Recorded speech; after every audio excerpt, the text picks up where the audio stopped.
నమస్తే, తెలుగు రాజ్యంకి స్వాగతం. నేను మీ సంధ్య. ఏపీ విభజన తరువాత రాజధాని అంశానికి సంబంధించి 10 ఏళ్ళు అయిపోయింది, ఇప్పుడు 2 ఏళ్ళు గడిచిపోయింది, 12 ఏళ్ళైనా ఈ అంశము ఎప్పటికీ హాట్ టాపిక్ అని అంటే అవునని మనం చాలా క్లియర్గా చెప్పవచ్చు.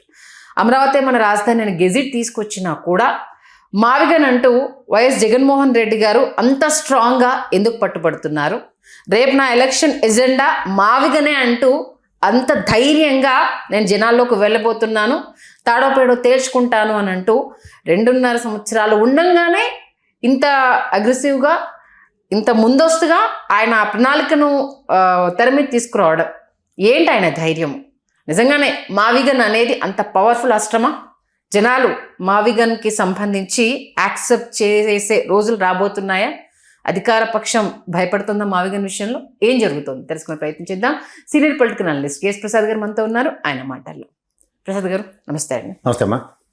ఏంటి ఇంత మొండి ధైర్యం ఏంటి? ఇంకా 2 ఏళ్ళు టైం ఉంది ఎలక్షన్స్కి. ఎవరైనా తమ ఎజెండాని 1 ఇయర్ బిఫోరో లేకపోతే మేనిఫెస్టోలో పెట్టడమో ప్రచారంలో వెళ్తుంటే చేయడమో చూస్తారు. ఆల్రెడీ అమరావతి గెజిట్ వచ్చిన తర్వాత వాళ్ళన్నప్పుడు 3 రాజధానులు అన్న దానికి సంబంధించి కొంత నెగిటివిటీ వచ్చాక మరొక్కసారి మావిగన్ అన్న అంశాన్ని అంత ధైర్యంగా ఆయన అనౌన్స్ చేయడము ఏంటి అసలు? ఆయన ధైర్యం అని పక్కబెట్టామా, కానీ స్వరం మారుతుంది, గళం మారుతుందని ఇప్పుడు మనం టీ కృష్ణ గారి సినిమాలో పాట విన్నాం. అది చంద్రబాబు గారిలో మళ్ళీ కనబడింది. మొన్న 3 days నుంచి ఇది ఒక డిస్కషన్ చాలా స్ట్రాంగ్ స్టార్ట్ అయింది. ఆయన నోటి నుంచి వచ్చింది. ఏమని వచ్చింది? ఆల్మోస్ట్ మావిగన్ని మచిలీపట్నం తీసి మంగళగిరి పెట్టాడు. మంగళగిరి, అవును, కొడుకు ప్రాతినిధ్యం వహిస్తున్నా కదా. ఇందులో ఎప్పుడైనా సరే వాడు గుర్తుంచుకో, ఇప్పుడు బ్రహ్మం గారు కాలజ్ఞానంలాగా ముందు చెప్పారంటే అడుగుడు ఆ కేకే కరెక్ట్గా ఎలక్షన్స్ ముందు ఆయన చెప్పింది నిజమైంది. తర్వాత ఎత్తిపోతల పథకం ఏదైనా.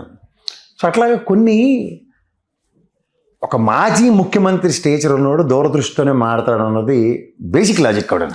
ఓకే, కొంత పరిపాలన మీద అవగాహన అనేది అప్పటికే ఎంత కాదన్నా ఒక పరిపాలన మీద అవగాహన లేకుండా నిన్న నిర్మలా సీతారామన్ గారు రాగానే పరవశించిపోయి మా పయ్యవల కేసు నాదెండ్ల మనోహర్ గారు రోల్ తీసుకున్నట్టుకున్నాడు.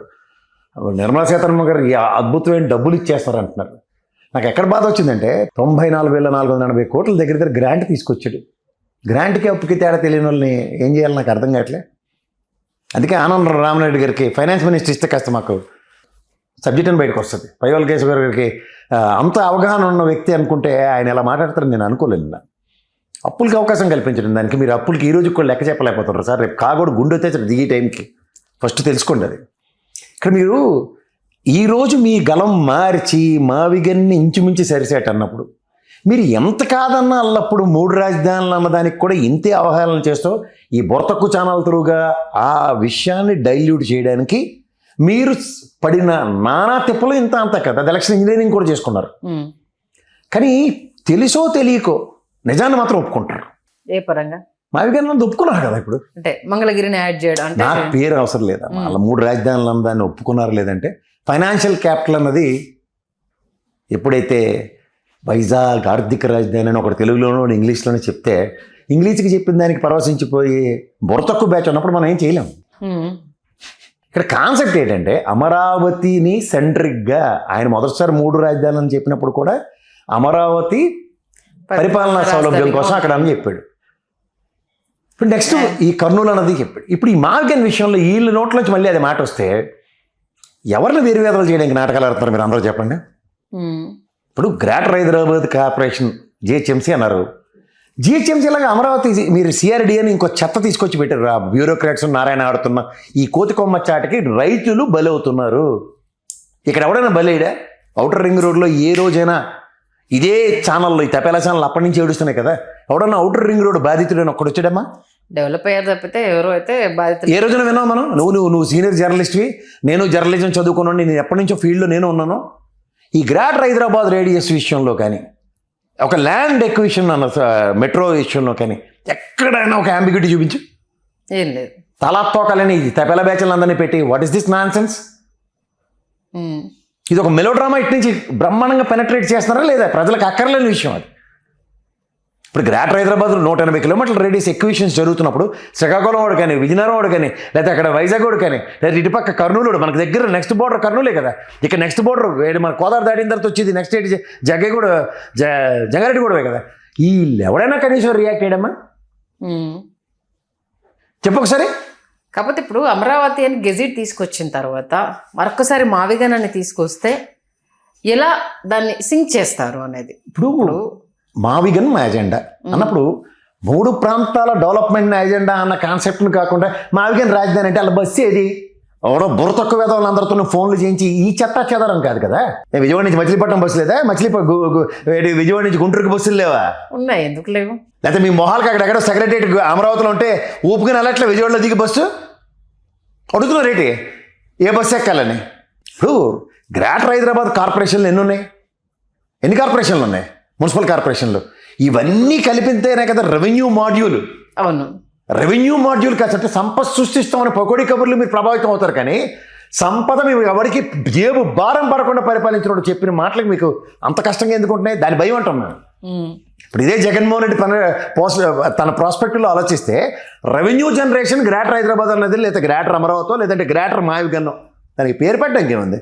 మీరు అమరావతి ఇక్కడెక్కడ ఉంటే గగబగా తీసుకెళ్ళిపోయి అక్కడ రాజధాని అక్కడ మంగళగిరి పరిసర ప్రాంతాల్లో పెట్టి దాన్ని అమరావతి అన్నప్పుడు తప్పులేదా?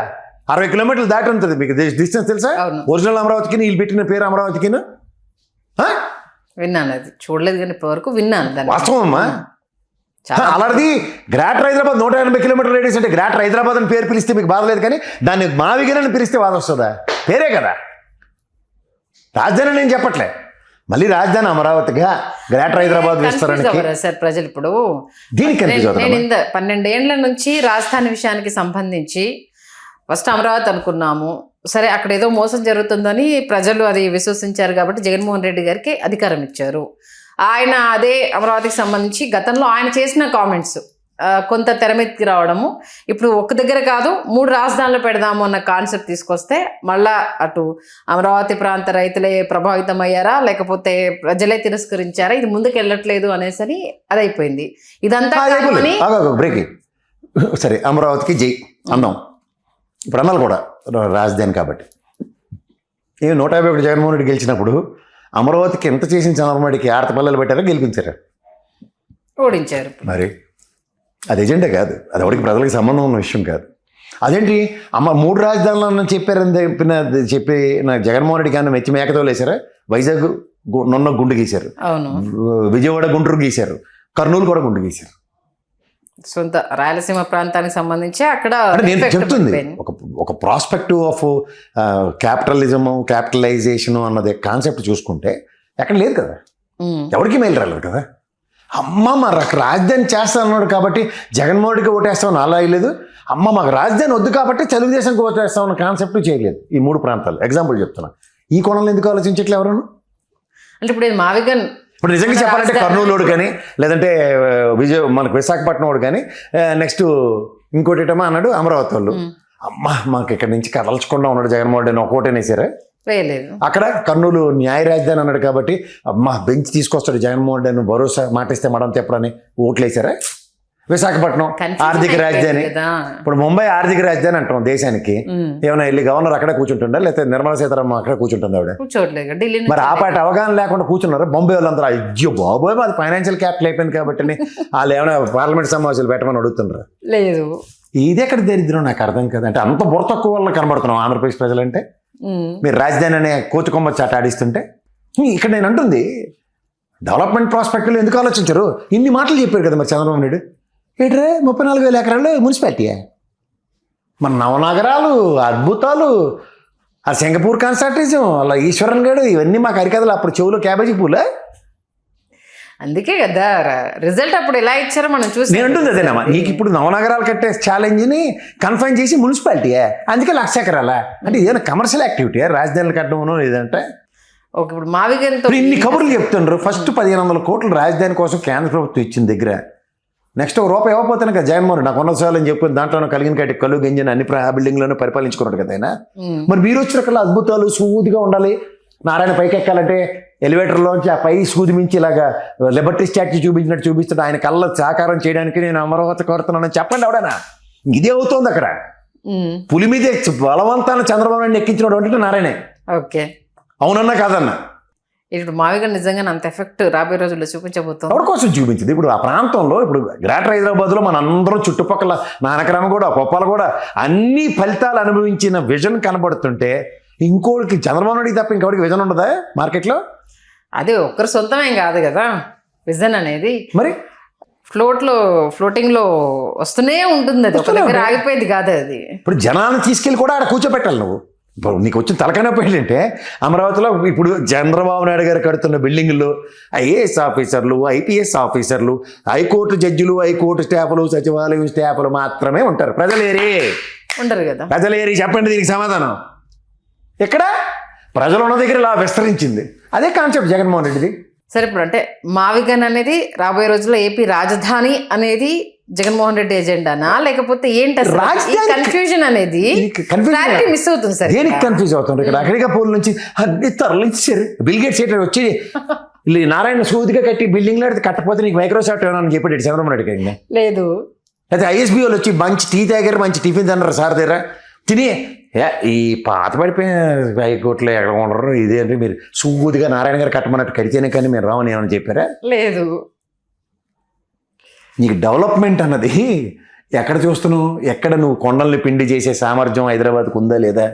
ఇక్కడ ఈ కాన్సెప్ట్లో మనం విస్తరించే అంటే ఐటీ హబ్కు సంబంధించిన ప్రాంతంలో అయితే విస్తరణకి అవకాశాలు ఉంటాయా అన్నదే కదా చూస్తారు. ఇప్పుడు గుంటూరు మిర్చి యార్డ్కి సంబంధించింది ఇంటర్నేషనల్ మార్కెట్ని ఎస్టాబ్లిష్ చేద్దాం అనే కాన్సెప్ట్లో గుంటూరు కాన్సెప్ట్ ఎస్టాబ్లిష్ అవుతుంది అనుకో, డౌన్దలేదు రైతే రాజు అనుకున్న ఎజెండాతో జగన్మోహన్ రెడ్డి వచ్చాడు అనుకో, ఆపగలరా? వర్కౌట్ అవుతుంది, ఆపడానికి ఛాన్స్ లేదు. అది డెవలప్మెంట్ గుంటూరు ఈ ప్రాస్పెక్ట్ వస్తుంది. విజయవాడ కూడలతో కూడిన జంక్షన్, మంచి జంక్షన్. రెవెన్యూ డివిజన్ ఎలాగో ఎత్తేసారు కదా మా దగ్గర. మా జడ్డితనానికి బుర్ర తక్కువ రాజకీయ నాయకులు ఉన్న జడ్డితనానికి మాకు డివిజన్ పోయింది కదా, పేరుకి దమ్మిడి లేని డివిజన్ ఒకటి పెట్టారు కదా అక్కడ. దాని బదులు ఈ జంక్షన్ విస్తరణకి, ఇది ఇప్పుడు అమృత భారత్ విస్తరణలో ఎన్నెన్నో స్టేషన్లు జరుగుతున్నాయి. విజయవాడకి ఇంకొంచెం, అయితే గుంటూరు కనెక్టివిటీని ఈ విధంగా గుంటూరును ప్యారల్గా విజయవాడ జంక్షన్కి ప్యారల్గా చేస్తాం అన్న దాంట్లో డెవలప్మెంట్ మాడ్యూల్స్ కనబడతాయి, కనబడవా? అంటే వాణిజ్యం అంత పెరుగుతుంది. తొందరపాటుగా చాలా స్ట్రాటజిక్ గానే మావిగన్ అనే అంశం వచ్చింది. నాకు ఒకటే చెప్తున్నాను, నేను ఇన్నాళ్ళు బట్టి ముందు మావిగన్ అంటే నేను చిరాకు పడ్డాను, తెలుసు కదా. అదే కీడించి మేలించినట్టు నేను చూస్తుంటే నీకు వాణిజ్యం అన్నది ఎలా పెరిగిందో నిన్న ఎక్కువ రైతుల దగ్గరికి వెళ్ళితేనే కానీ నాకు బుర్ర పనిచేయలేదు. నాకెందుకు బుర్ర పనిచేయలేదంటే ఈ దగ్గర బ్యాచ్కాలు ఎవరు చెప్పట్లేదు జగన్మోహన్ రెడ్డి ఏడ్ చేసి చచ్చాడు. ఈ బుర్ర తక్కువ వాళ్ళకి తెలియాలి కదా. అంటే ఇప్పుడు అరటికాయ రైతుల దగ్గరికి వెళ్ళాడు, అక్కడ ఆ రోజు ట్రైన్ వేసి పంపించింది ఎవడైనా చెప్పాడా? ఏ పూర్వకంబంగానైనా చెప్పి చచ్చాడా కనుక వ్యవసాయ శాఖ మంత్రులు ఉద్ధరించి ఊళ్ళి చచ్చిన వాళ్ళు ఉన్నారు కదా, నోరు పడిపోయి చచ్చే కదా. నాదొక చిన్న డౌట్ సార్. అవునమ్మా, ఇక్కడ ఇది అయిన తర్వాత చెప్పాలి. అక్వా రంగంలో జగన్మోహన్ రెడ్డి ఒక అద్భుతం కరెంటు సబ్సిడైజ్డ్ రేట్ ఇచ్చి ఎంత ఉత్పాదకత పెరిగిందో చూడు. ఇప్పుడు మచిలీపట్నం పోర్ట్ రెడీ అయింది. ఉభయ గోదావరి జిల్లాలకు మచిలీపట్నం కనెక్టివిటీ ఎంత ట్రేడింగ్ పెరుగుతుందమ్మా. అవును, జస్ట్ మీరు మావిగన్ అన్న దగ్గర మీరు చెప్పే సిఆర్డిఏ 16 కిలోమీటర్ల డిస్టెన్సే పోర్టుకి లేని పరిధి. ఆ పోర్టు పరిధి 16 కిలోమీటర్ల రోడ్డు వేస్తే, అందుకే చాలా తెలివిగా మొత్తం మావిగన్ సిఆర్డిఏ పరిధిలోకి. సాధారణంగా జగన్మోహన్ రెడ్డి అన్నాడు పని చేసి చెప్పుకోలే, ఇప్పుడు పని చేయబోతే చెప్పడానికి సరళీకృతమైన మార్గం ఎంచుకోలేకపోతుండే. అదే చెప్తున్నాను. ఆ స్క్రిప్ట్లు రాసే జడ్డి వేదాలకి నేను మొమాట లేకుండా చెప్తున్నావు రే, బుర్ర ఉపయోగించి చెప్పండి రే. అంటే గతంలో మీరు అన్న ఒక మాట మంచి ఆలోచన, మావిగన్ మీరు ఎప్పుడు వ్యతిరేకించలే మీ ఎంటైర్ డిబేట్ లో. కానీ టైమింగ్ అనేది అప్పుడు మీరు చెప్పింది. బట్ ఇప్పుడు టూ ఎర్లీ అనౌన్స్మెంట్ అంటున్నారా, లేదా నిజంగానే గురి చూసి కరెక్ట్ టైంలోనే మావిగన్ అంశాన్ని తీసుకొచ్చారని అంటున్నారా? అంటే నా దృష్టిలో ఏంటంటే ఈ ఇన్నాళ్ళు డెవలప్మెంట్స్ నేను అబ్జర్వ్ చేస్తుంటే వీళ్ళు కూడా జగన్మోహన్ రెడ్డి అనే జడ్డితనంలోనే ఉన్నారు. ఎందుకంటే అమరావతితో ఏం చేయబోతారో చెప్పరు. ఓకే, అంటే చంద్రబాబు నాయుడు గారు కూడా ఇక్కడే నాకైతే అలా సూదిగా ఉండే బిల్డింగ్ లో నారాయణ కూర్చోబెట్టడానికి చస్తున్నారు తప్ప ఇందులో ప్రజలకి ఏంటో నాకెవరు చెప్పట్లేదు. ఓకే, ప్రజలకి ఏం చేయబోతున్నావు? సస్పెన్స్ క్రైమ్ థ్రిల్లర్లో మావిగన్ అని ఒక క్రైమ్ థ్రిల్లర్ స్టోరీ ఇచ్చాడు ఆయన, suspense crime thriller story. So ఈ స్టోరీలు ఎందుకంటాను, ట్రాన్స్పరెన్సీ ఎక్స్పోజ్ చేయి. గతంలో 3 రాజధాని కరెక్ట్గా ఎక్స్ప్రెస్ చేయలేదు, ఎక్స్పోజ్ అవ్వలేదు కాబట్టి దెబ్బ పడింది. ఈసారి అలా కాకుండా ఏంటి అన్నది కరెక్ట్ ప్లానింగ్ విజనరీ అనేది ఇక్కడ చూపించగలిగితే ఇప్పుడు ఇది కనుక మావిగన్ స్లోగన్తో ఉభయ గోదావరి జిల్లాలకి నిన్న ఆక్వా రైతుల దగ్గరికి వెళ్ళినప్పుడైనా జగన్మోహన్ రెడ్డి నుంచి ఇలాంటి మంచి ప్రవచనాలు వస్తాయేమో చూశాను. Um, the purpose of having మావిగన్ మచిలీపట్నం తేడానికి ఏంటంటే అది పోర్ట్ రాలేదు, కనెక్టివిటీ serious పెంచి గా. అన్నది కనుక చెప్తే ఈ మావిగన్ వైబ్రేషన్స్ ఉభయ గోదావరి జిల్లాల దాకా వెళ్తాయి. అల్లాలు ఊరుకుంటారా? ఆ బాజకి ఆకోరంగా మా ఉత్తరాంధ్రలో లేదేంటి వాళ్ళు సార్ మేమేం చేసాం సార్ అంటే మీకు అక్కడ ఇస్తున్నాం కదా. స్క్రిప్ట్ పరంగా ఇంకా ఆ స్క్రిప్ట్లో డెన్సిటీ పెంచండి, ఎఫెక్టివ్నెస్ క్రియేట్ చేయండి, ఇప్పటికన్నా చేసింది చెప్పుకోండి. చెయ్యబోయేది కూడా చెప్పండి. మీకు ఎలక్షన్ ముందు ఆ చిడతల పరొకటి పొద్దున పేపర్లు చదివాడు ఇచ్చిన దిక్కుమాల స్క్రిప్ట్ ఏంటంటే ఆ పనికిమాలని బుర్ర ఉన్నాడు ఎవడైనా సరే ఎంటర్టైన్ చేయకుండా మేమైతే ఇది చేసాము, ఇది చేయడానికి ఇది దగ్గర డబ్బులు అబద్ధాలు చెప్తున్నాడు అనుకుంటేనే ఎలక్షన్ క్యాంపెయినింగ్. 100 కోట్లే మిగిలి చెల్లిన యనమల రామకృష్ణుడు గారి బడ్జెట్ నుంచి 2,87,000 కోట్లు పంచిన జగన్మోహన్ రెడ్డి ఇదిరా నా సత్తా అని చెప్తాడు అనుకుంటే అది చెప్పనివ్వలేదు. ఓకే, అదే దిక్కుమాల కోర్టు ఆపరేషన్. ఫస్ట్ ఐడెంటిఫై చేయండి. అవుతుందంటారా? అవకా అదే పరిపడి తట్టబొట్ట సర్దుకుని రాత్రి ఫ్రీకి దద్ద కోర్ట్ ఆపరేషన్ సక్సెస్ఫుల్గా 11కి పరిమితం చేసాను పారికిపోయింది జడ్జి సన్నాసాడు. ఇంకా ఉన్నారని కదా వాదన. విత్తనాలు వేసిపోయాడు కదా, ఆ దరిద్రం ఇంకా దేవుళ్ళు పడుతుంది అక్కడే. మొత్తానికైతే 2029 రసవత్తర పోరైతే ఉండబోతుంది. కానీ ఇప్పటికైనా ఆయన మోడ్యులేషన్స్ మార్చాలి. ఆ మోడ్యులేషన్స్తో ఎఫెక్టివ్నెస్ క్రియేట్ చేయాలి. సబ్జెక్ట్ ఓరియంటెడ్గా చెప్పు తీసుకుని కొట్టాడు సమాధానాలు ఉండాలి. వెళ్ళి ముందు చూడు ఒక పంచ్ డైలాగ్ వేసి వెళ్తాడు ప్రెస్ మీట్ తర్వాత, ఎవడికో జీవితాంతం బ్లేడ్ ఇటు కుట్లు కుట్టుకుంటూ ఉండడమే. అది మొత్తం డిబేట్ ఉండాలి. అదే మావిగనని విసరంగానే ఇప్పుడు ఇప్పటికి రేవంత్ రెడ్డి వెర్షన్స్ జగన్మోహన్ రెడ్డి గారు ఉండాలి. తెలంగాణ రేవంత్ రెడ్డి గారు ముఖ్యమంత్రి గారు వెర్షన్స్ అన్ని జగన్మోహన్ రెడ్డి గారు ఉంటే భయానికి అగ్గి కాజ్యం తోడైనట్టు అవుతుంది. ఓకే, ఏదో ఒక్కదాని మీద డిస్కషన్ కంటిన్యూ అవ్వాలి, అన్నిటి మీద అవసరం లేకుండా. దేని మీద మొదలెట్టినా ఒకటే దగ్గరికి వస్తారు అంతే. మరి రేవంత్ రెడ్డి గారి స్ట్రాటజీ జగన్మోహన్ రెడ్డి గారు ఆప్ చేయాలి. చూద్దాం సార్ ఈ అంశం ఇంకెన్ని మలుపులు తిరుగుతుంది అనేది. మీరు అన్నట్టు కరెక్ట్ వేలో ఇప్పటి నుంచి స్టెప్ బై స్టెప్ ప్లాన్ చేసుకుంటూ వెళ్ళినా రేపు ఇంకా అసలు వెనక్కి తిరిగి చూసుకోవాల్సిన అవసరం అయితే ఉండదు. చూద్దాం ఏం చేస్తారనేది మంచి విశ్లేషణ ఇచ్చారు. Thank you.